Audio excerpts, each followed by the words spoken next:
শিখ ধর্মের দশম গুরু শ্রী গুরু গোবিন্দ সিংয়ের প্রকাশ পুরব বা জন্মবার্ষিকী সারা বিশ্বে পালিত হয়।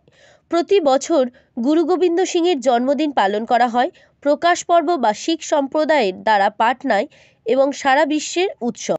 2017 সালে বিশেষ তাৎপর্যপূর্ণ ছিল কারণ এটি 350টি চিহ্নিত করেছিল শ্রী গুরু গোবিন্দ সিংজির জন্মবার্ষিকী। শিখ ধর্মের দশম গুরু গুরু গোবিন্দ সিংজি নবম গুরু টেক বাহাদুর এবং মাতা গুজরির ঘরে জন্মগ্রহণ করেন।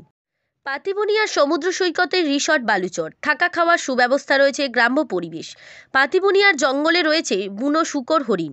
দীঘা বকখালি মৌসুমি নয়। এবার আসুন পাতিবনিয়ার রিসর্ট বালুচরে। 5 জানুয়ারি 1667 ভারতের বিহারের পাটনায় তার জন্মের নাম ছিল গোবিন্দ রায়। পবিত্র তীর্থস্থান শ্রী পাটনা সাহিব গুরুদ্বার পাটনার যে বাড়িতে তিনি জন্মগ্রহণ করেছিলেন এবং যেখানে তিনি তার শৈশব অতিবাহিত করেছিলেন সেই বাড়ির জায়গায় দাঁড়িয়ে আছে।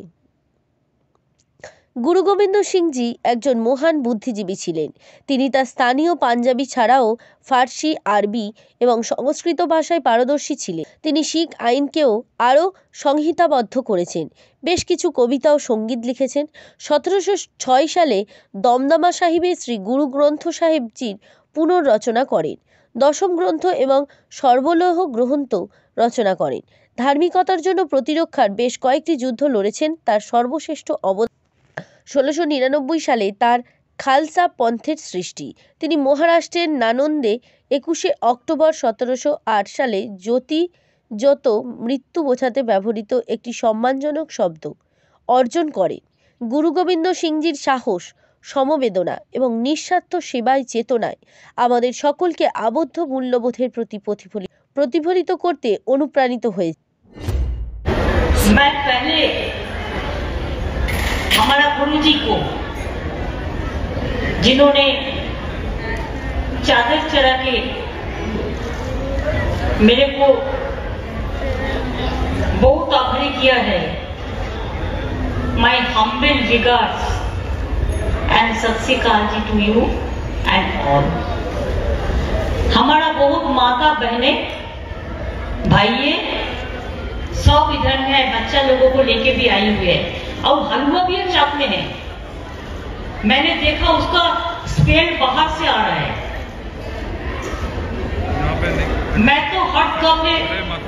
आप लोग जब 300 साल हुआ था मैंने अनंतपुर साहिब में गई थी। मैं बिहार में जो गुरुद्वारा है मैं उधर में भी गई थी। मैं खाली मन को बोला कि हम एक दफे गोल्डन टेम्पल जाएंगे, क्योंकि हमारा जाने का मन है। मैं जब स्टूडेंट था मैं पंजाब को हॉट डिस्ट्रिक्ट घूमा, मैं बहुत सारे गुरुद्वारा घूमा। हमारा पास पंजाब नया चीज नहीं है। आज गुरु गोविंद जी का जो हमारा एक पवित्र हमारा धर्मगुरु है। তার শিক্ষা আমাদেরকে মতভেদের ঊর্ধ্বে উঠতে এবং একটি সম্প্রীতিপূর্ণ সমাজের অন্বেষণে ঐক্যবদ্ধ হতে উৎসাহিত করেন। আসুন তার দীর্ঘস্থায়ী উত্তরাধিকারকে সম্মান জানাতে বৈচিত্র্যের মধ্যে ঐক্য ও শক্তিকে লালন করতে হাত মেলাই। ব্যুরো রিপোর্ট, জেলার বার্তা।